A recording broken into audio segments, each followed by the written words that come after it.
ഇപ്പോൾ തൊടുപുഴയിലേക്കാണ് പോകുന്നത്.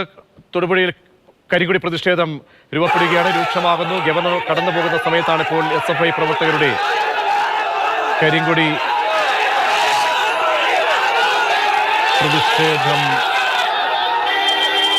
ഉണ്ടാകുന്നതാണ് മനസ്സിലാക്കുന്നത്.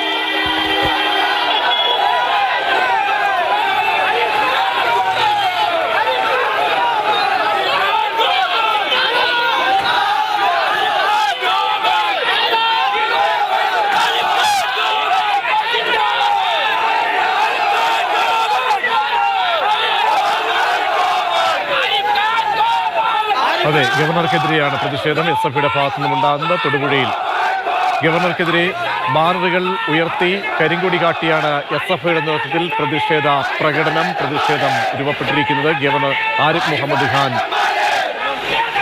വ്യാപാരി സംഘടനയുടെ പരിപാടിയിൽ പങ്കെടുത്ത ശേഷം പുറത്തേക്ക് പോകുന്ന സമയത്താണ് ഇത്തരത്തിൽ പ്രതിഷേധം ഉണ്ടായത്. ജെയിൻ ചേരുന്നു. ജെയിൻ, കൂടുതൽ SFI പ്രവർത്തകരുണ്ടല്ലോ. തീർച്ചയായിട്ടും വലിയ പ്രതിഷേധത്തിലേക്ക് കാര്യങ്ങൾ നീങ്ങുന്നു എന്ന് വേണം മനസ്സിലാക്കാൻ. നമുക്കറിയാം, ഗവർണറുടെ പരിപാടിക്ക് ശേഷം ഗവർണർ റെസ്റ്റ് ഹൗസിലേക്ക് വിശ്രമിക്കുകയാണ്. ഏതാണ്ട് 1/2 കിലോമീറ്റർ അകലത്തിലായിട്ടാണ് റെസ്റ്റ് ഹൗസ് ഉള്ളത്. അങ്ങോട്ട് പോകുന്നതിനിടയിലാണ് SFI പ്രവർത്തകർ അവിടെ കാത്തു നിൽക്കുന്നുണ്ടായിരുന്നു. പ്രതിഷേധ കരിങ്കൊടിയും അതോടൊപ്പം തന്നെ ചില ബാനറുകളുമായിട്ടാണ് SFI DYFI പ്രവർത്തകർ അവിടെ കാത്തു നിന്നത്. അവർ ആ വാഹനത്തിന് ഗവർണറുടെ വാഹന വ്യൂഹത്തിന് മുന്നിലേക്ക് എത്തി വാഹനം നിർത്തേണ്ടി വന്നു. ഇതിനിടയിലാണ് പോലീസ് ഇടപെടുകയും അവരെ അവിടെ നിന്ന് പിടിച്ചു മാറ്റുകയും ചെയ്തത്. ഇപ്പോൾ ഗവർണർ താമസിക്കുന്ന റെസ്റ്റ് ഹൗസിലേക്ക് DYFI പ്രവർത്തകർ പ്രതിഷേധ പ്രകടനവുമായി പോവുകയാണ്. പോലീസിന്റെ ഭാഗത്തുനിന്ന് നമുക്കറിയാം കാര്യമായ ഇടപെടൽ ഈ പ്രവർത്തകരെ അറസ്റ്റ് ചെയ്ത് നീക്കുന്നതടക്കമുള്ള നടപടിയിലേക്ക് ഇതുവരെ പോലീസ് കടന്നിട്ടില്ല.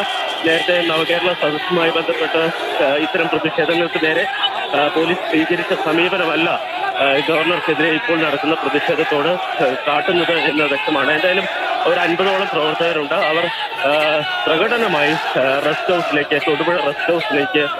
ഗവർണറുടെ വാഹനം നിർത്തിയിടുന്ന ഒരു സാഹചര്യം ഉണ്ടായോ? സാധാരണ ഗവർണർ ഇത്തരം പ്രതിഷേധങ്ങൾ അടുത്തേക്ക് വന്നു കഴിഞ്ഞാൽ താൻ ഇറങ്ങും വാഹനത്തിൽ എന്ന് പറഞ്ഞിരുന്നു. അങ്ങനെ വാഹനം നിർത്തിയിട്ട ഒരു സമീപനത്തിലേക്ക് എത്തിയോ?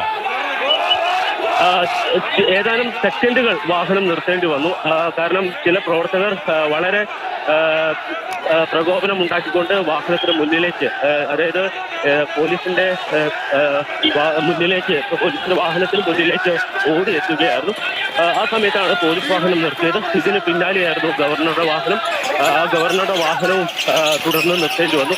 ഈ സമയത്ത് പോലീസ് ഇടപെടുകയും ഈ റോഡിലേക്ക് അല്ലെങ്കിൽ വാഹനത്തിന് മുന്നിലേക്ക് ചാടിയ പ്രവർത്തകരെ നീക്കം ചെയ്യുകയാണ് ചെയ്തത്. ഇപ്പോൾ നമ്മൾ കാണുന്നത് റെസ്റ്റ് ഹൗസിലേക്ക് പ്രകടനമായി പോകാൻ ശ്രമിക്കുന്ന പ്രവർത്തകരെ ബാരിക്കേഡ് ഉപയോഗിച്ച് തടയാൻ ശ്രമിക്കുകയാണ് പോലീസ്.